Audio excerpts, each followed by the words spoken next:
me. Before we begin today, I want to speak to the part of you that's been stretching, striving, surviving. The part of you that's been pouring into everybody else's cup while yours runs empty. I see you. You've been showing up, clapping for others, cheering them on, even while your own soul was whispering, "What about me?" This moment right here, it's for you. Because there comes a time when the noise of the world gets too loud and your spirit starts begging for silence, not to escape, but to evolve. And maybe, just maybe, God's been calling you to withdraw, not because you're losing, but because he's about to elevate you in silence. So today I came to remind you, focus on yourself, not selfishly, but spiritually, not in arrogance, but in alignment. And while you're doing that, stay silent. Let your healing be quiet. Let your growth be sacred. Let your comeback be so powerful that the world has no choice but to notice, even though you never said a word. This is your season to rise, quietly, intentionally, unapologetically. There's a moment in everyone's journey where the noise becomes unbearable. Not just the external chatter, but the internal doubt, the expectations, the pressure to be something, to prove something, to show the world that you're doing fine, even when your world is quietly crumbling. And in that moment, something deep inside starts to crave silence. Not the kind of silence that comes from isolation or giving up, but the kind of silence that says, I don't have to explain myself anymore. We've been conditioned to equate silence with weakness. In a world where everyone's sharing, posting, talking, performing, your quiet is often misunderstood. People think you're going through something tragic, something shameful, or something you just don't want to talk about. And maybe you are, but silence isn't always a sign of struggle. It can also be a sign of strategy. Sometimes silence means I'm working on me. It means I've recognized the power in being still, the wisdom in being private, and the strength in not reacting. Because here's the truth, not everything deserves your energy. Not every battle requires your sword. Not every critic deserves a response. And not every breakthrough needs an announcement. Sometimes your growth will confuse people, and that's okay. You don't owe anyone an explanation for choosing peace over performance. There is divine power in restraint. There is divine discipline in choosing to move in silence while the world waits for your next move. You see, when God is doing something deep in your life, he often does it in the dark. Just like seeds are planted underground, your transformation doesn't need an audience. You don't need to post your process. You don't need to convince anyone that you're changing. Just change, just become, just evolve. Because the loudest breakthroughs often begin with the quietest decisions. Decisions to step back, to shut up, to stop proving and start protecting your peace, protecting your mind, protecting your heart. Let's talk about Jesus for a moment. Even he in all his power often withdrew to be alone, not because he was afraid, not because he lacked strength, but because he understood the value of silence. He understood the necessity of stepping away from the crowd to reconnect with the Creator. That's strategy, that's alignment, and that's what some of us are being called to do right now. Not to isolate, but to intentionally retreat so we can hear what we've been drowning out. Silence gives you the space to hear God clearly. It gives you the room to rediscover yourself without the distortion of opinions and outside influence. In silence, you begin to realize what matters, what drains you, what fulfills you.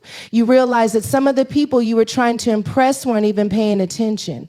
You realize that some of the noise you were responding to was never your battle to begin with. And you realize that your value was never in your volume. It was always in your vision. But let's be real, silence is hard. Especially when you've been conditioned to be loud, when you've been raised to hustle, to speak up, to clap back, to defend yourself, to always have a comeback. Choosing silence feels like surrender, but it's not. It's a reset. It's a holy pause. It's the moment where you remind yourself, I don't need to prove who I am. I just need to know who I am. And when you know who you are, when you've done the work in silence, when you've allowed yourself to heal, grow, and release, your fruit will speak louder than your words ever could. Silence gives God the opportunity to speak into your situation without interference. It gives you the strength to move in obedience instead of fear. And when you begin to see your silence as a tool, not a trap, you begin to embrace it instead of fighting it. You don't run from stillness anymore, you seek it. You stop asking, why is nothing happening? And you start declaring, something's happening in me. This world will try to measure your worth by how visible you are, how loud you are, how many people are clapping for you. But real success, real strength, real purpose, it's developed in the places nobody sees. The late nights, the early mornings, the tears, the prayers, the journals, the therapy sessions, the boundaries you had to draw, the people you had to forgive, the habits you had to break, the thoughts you had to conquer. That's where the real work happens. So don't despise your silent season. Don't rush to be seen. Don't fear being misunderstood. Because while you're quiet, God is working. While you're silent, your strength is multiplying. While you're not saying a word, your character is being built, your mind is being renewed, and your spirit is being fortified. And when it's time for you to step back out, you won't have to announce it. Your presence will testify. Your peace will be evidence. Your confidence will be the message. They won't know what you went through. They won't know how much it took, but they'll see the glow. They'll feel the shift and they'll realize you didn't disappear, you were just getting ready. There comes a point where you have to stop looking outward and start searching inward. Because if we're being honest, a lot of us have spent years trying to become what the world wanted instead of discovering who we actually are. We shapeshift, we adapt, we perform, all for the sake of belonging. But real transformation, true transformation doesn't happen when you're trying to fit in. It happens when you finally choose to focus on yourself. That kind of focus isn't selfish, it's sacred. It's not about becoming self-centered, it's about becoming self-aware. You can't grow in a meaningful way if you don't know what you're made of. You can't heal until you acknowledge what's hurting. You can't be strong for others until you've learned how to be strong for yourself. And that kind of strength doesn't come from pretending everything's okay. It comes from sitting with the truth, even when it's uncomfortable. It comes from pulling back the layers and asking, who am I really and what have I been running from? Sometimes we get so caught up in helping everyone else that we forget we need help too. We're busy fixing things, saving people, being there for everybody else, but inside we're falling apart. And we keep telling ourselves that this is what strength looks like. But strength isn't found in constant sacrifice. Sometimes strength looks like stopping, sitting down, saying, I need to deal with me right now. And that doesn't mean you're abandoning anyone. It just means you finally stopped abandoning yourself. Focusing on yourself means asking the hard questions. What do I need to unlearn?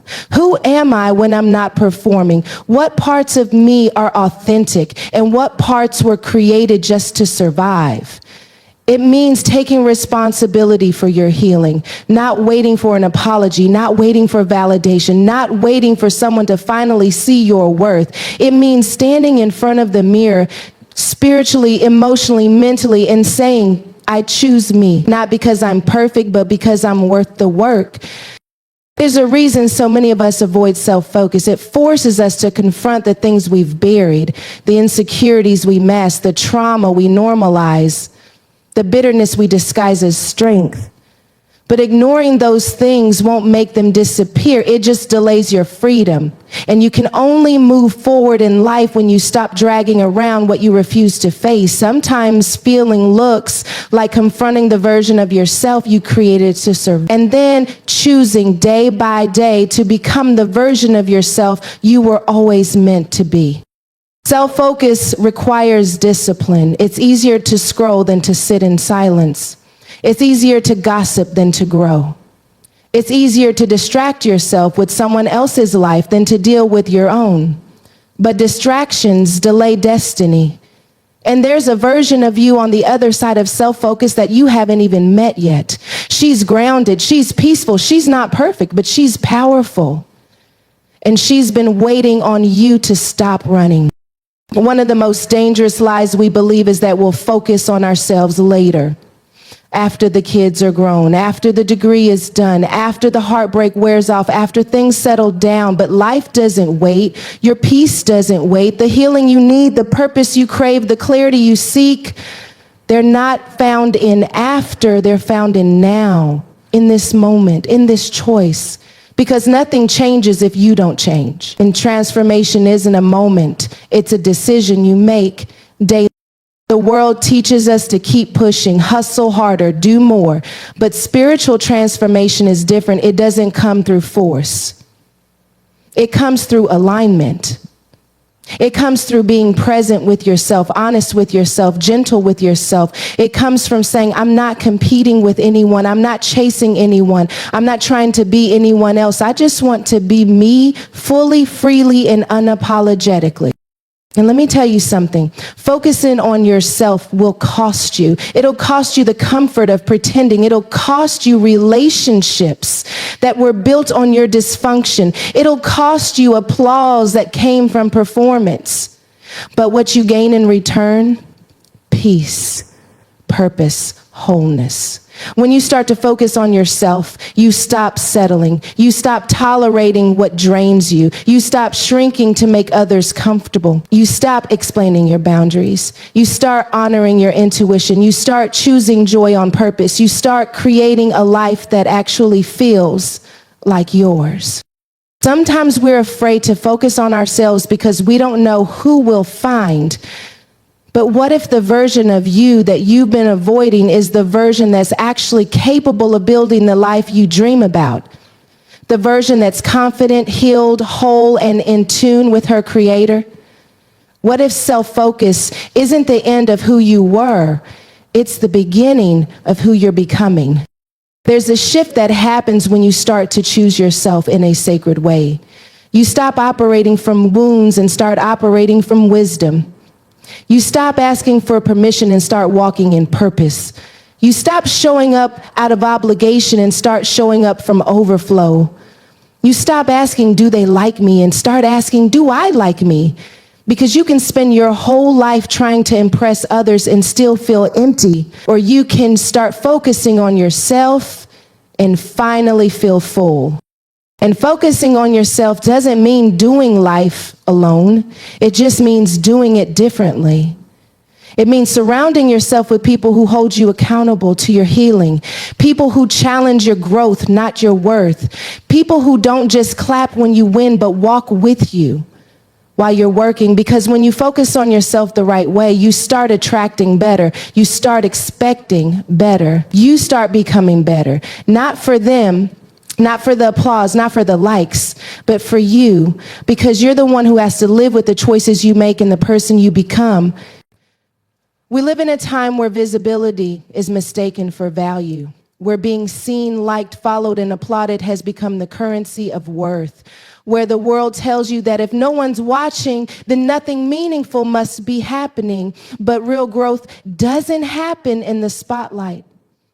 It doesn't happen when the cameras are on and the applause is loud. Real growth happens in the shadow. It happens in the solitude when nobody's checking for you, when nobody's asking what you're working on, when nobody's validating the quiet decisions that are changing everything. Some of the most powerful transformations take place in seasons where you feel invisible. It's in those moments of obscurity that God does his deepest work, because when nobody's watching, you can stop performing. You can stop pretending. You can stop carrying the pressure of looking okay while you're breaking on the inside. Solitude strips all that away. It leaves you with just yourself and your creator, and that's where the real work begins. Growth is not about becoming louder, it's about becoming rooted. And you can't develop roots when you're always reaching for outside approval. You can't deepen your identity while you're still addicted to attention. You can't build anything lasting when your foundation is other people's opinions.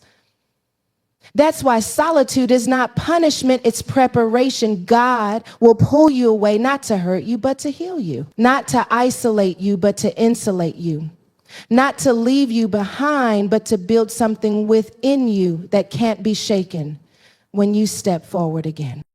But solitude is uncomfortable. It forces you to confront the silence, the stillness, the parts of you that haven't had space to speak.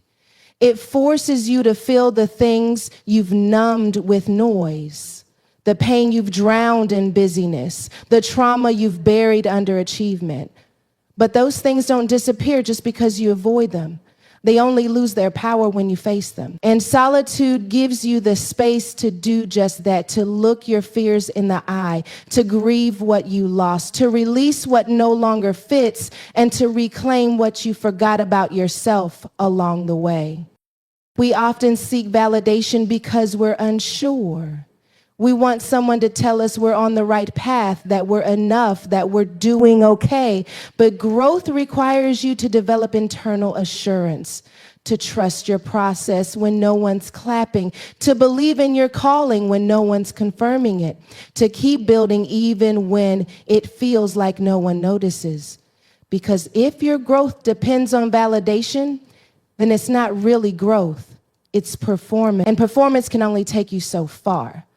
It burns you out, it drains you, it leaves you empty, constantly looking for the next hit of approval to feel whole again.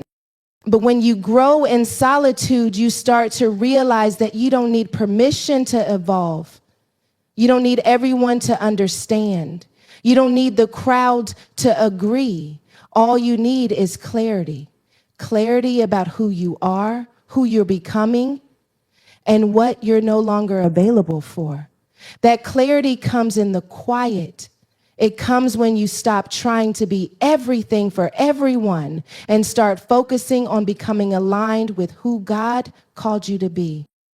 Solitude teaches you discernment. When you're alone, you learn the difference between your voice and everyone else's. You stop mistaking noise for direction. You stop mistaking affirmation for alignment.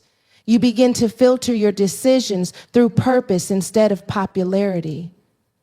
You realize that just because something looks good doesn't mean it's good for you. You stop saying yes to things just to feel included. You stop showing up for roles that aren't meant for you. You stop entertaining situations that make you shrink just to feel seen.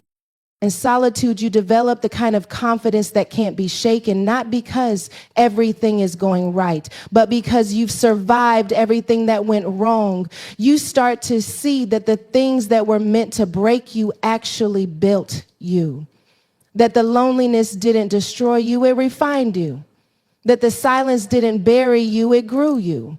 And when you walk out of that season, you're not looking for applause anymore. You're walking with authority. You're no longer available for chaos. You're not desperate for a seat at the table because you've realized you are the table.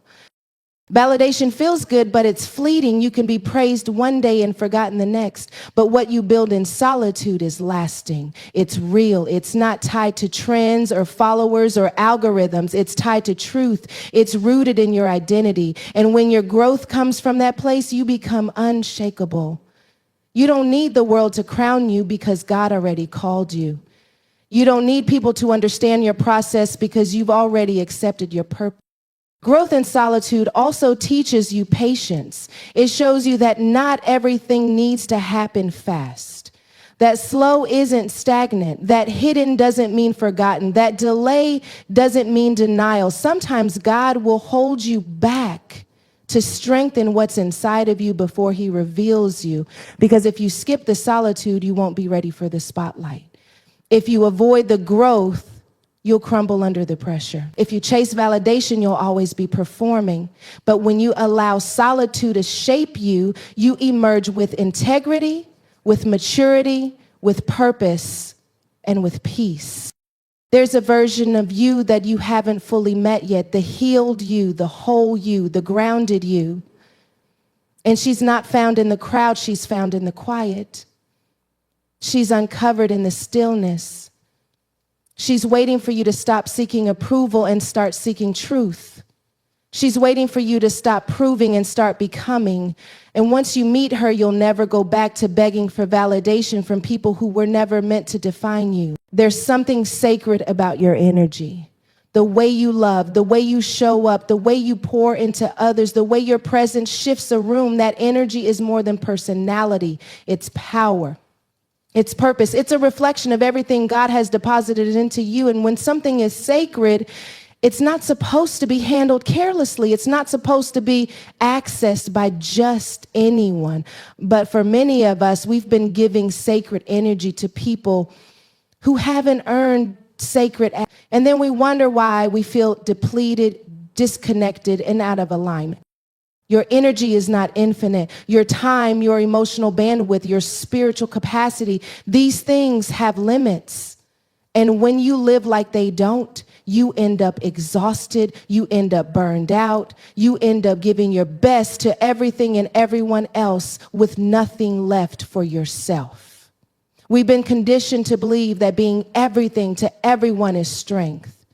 But real strength is knowing when to say no. Real strength is honoring your capacity. Real strength is having boundaries that protect your peace, not just your schedule. Boundaries are not walls, they're clarity. They say, this is where I end and this is where you begin. This is what I can give and this is what I no longer allow. They're not punishments, they're protection.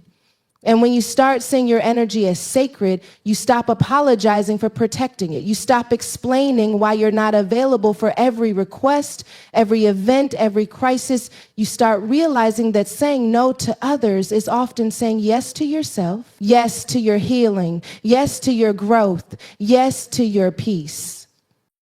For a lot of us, our biggest breakthroughs didn't come from doing more. They came when we stopped overextending ourselves for people who only called when they needed something. They came when we stopped allowing our kindness to be exploited, when we realized that love without boundaries becomes self-betrayal, that being loyal to dysfunction isn't love, it's fear.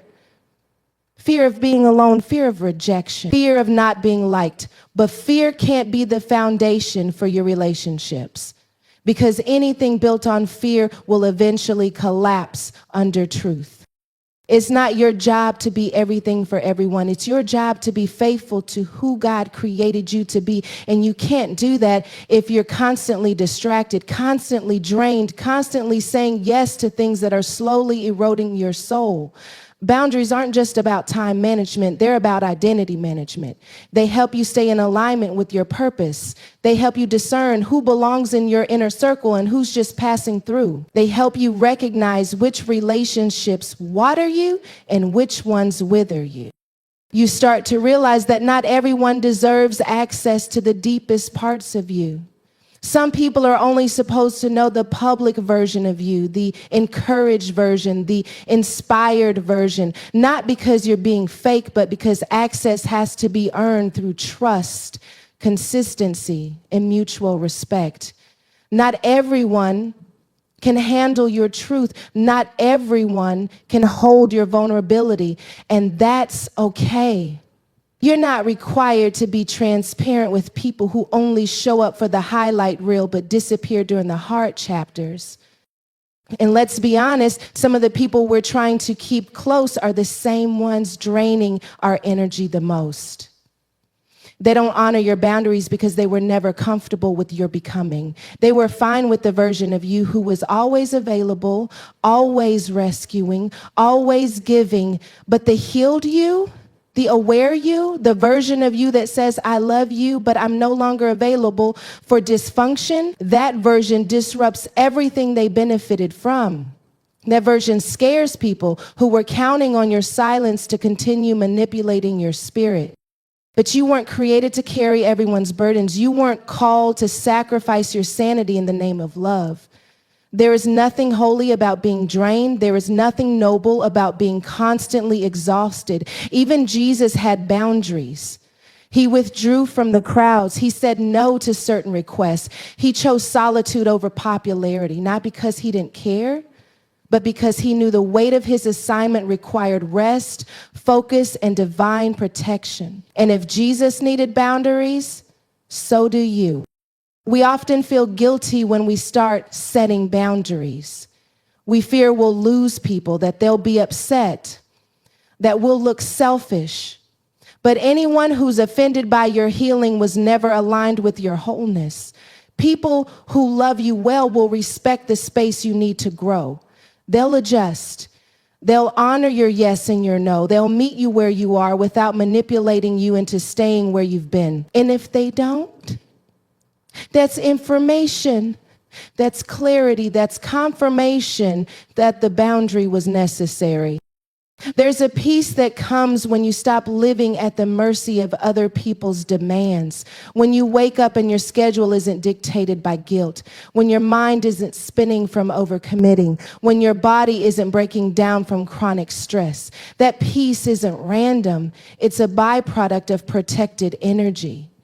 It's the reward of discipline. It's what happens when you stop trying to be superhuman and start allowing yourself to be whole.